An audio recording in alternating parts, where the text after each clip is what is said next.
Assalamualaikum warahmatullahi wabarakatuh. Salam, Om Swastiastu, Namo Buddhaya, salam kebajikan dan salam sejahtera untuk kita semua. Yang terhormat Dewan Juri Kompetisi Pedagog Muda Indonesia, yang saya hormati dan saya banggakan seluruh peserta Kompetisi Pedagog Muda Indonesia. Perkenalkan, saya Yuniar Marhama S. Ibrahim, utusan dari Fakultas Ilmu Pendidikan Universitas Negeri Gorontalo, akan menyampaikan gagasan atau orasi ilmiah yang berjudul Transisi Pendidikan di Era New Normal.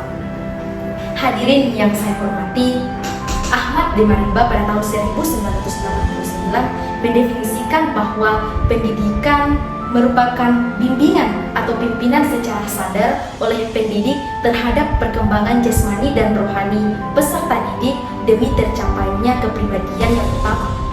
Di samping itu, New Normal sendiri merupakan kehidupan baru di mana setiap masyarakat mulai kembali beraktivitas seperti biasa, namun tetap menerapkan protokol kesehatan COVID-19 yang telah ditetapkan oleh pemerintah agar penyebaran virus COVID-19 dapat teratasi.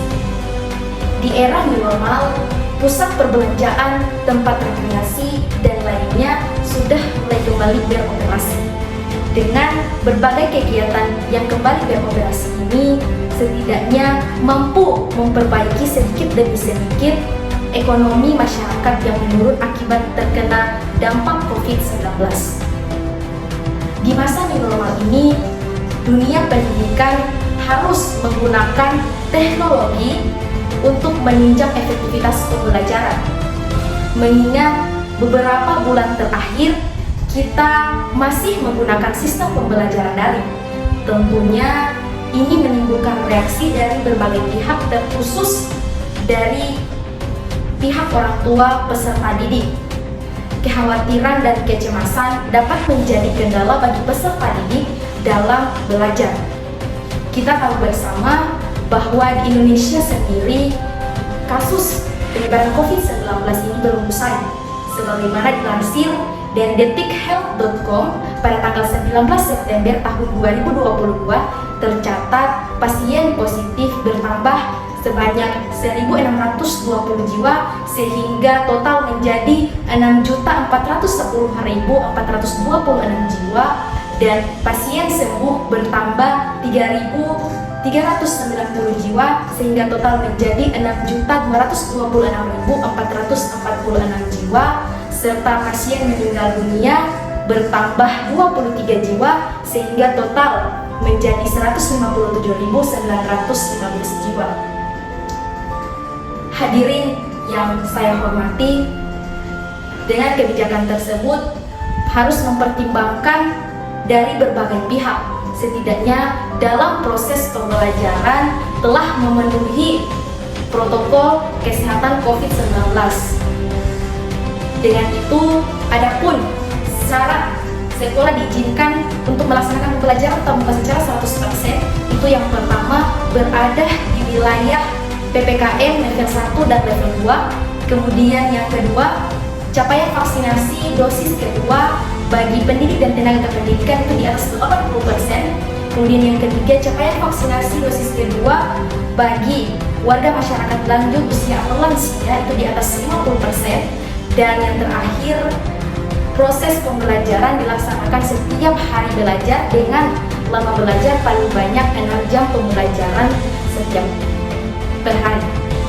Hadirin yang terhormat, kita tahu bersama bahwa kasus penyebaran COVID-19 ini belum usai dan masih berlanjut hingga saat ini. Tidak hanya di Indonesia, tetapi di berbagai belahan dunia.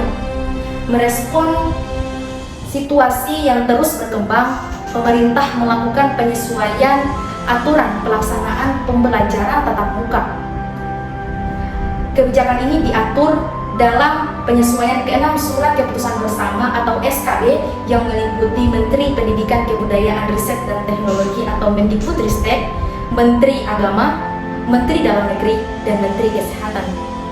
Pada penyesuaian kali ini, pembelajaran tatap muka dilaksanakan berdasarkan level PPKM yang telah ditetapkan oleh pemerintah melalui instruksi Menteri Dalam Negeri atau Inmendagri terbaru, dan capaian vaksinasi dosis lengkap atau 2 dosis.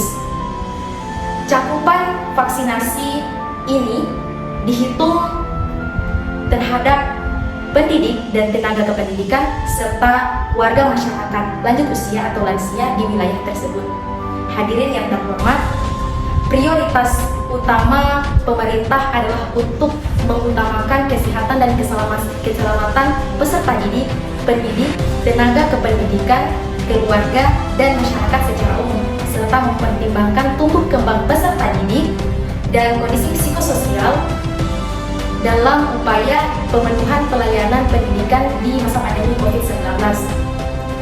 Menurut penjelasan Menteri Pendidikan dan Kebudayaan Nadiem Anwar Makarim dalam taklimat media penyesuaian kebijakan pembelajaran di era pandemi COVID-19 di Jakarta pada Jumat tanggal 7 Agustus.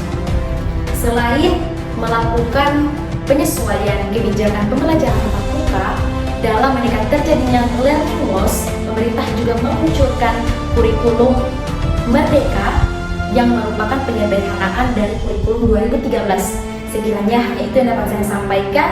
Lebih dan kurangnya saya mohon maaf. Wabillahi taufiq wal hidayah. Wassalamualaikum warahmatullahi wabarakatuh.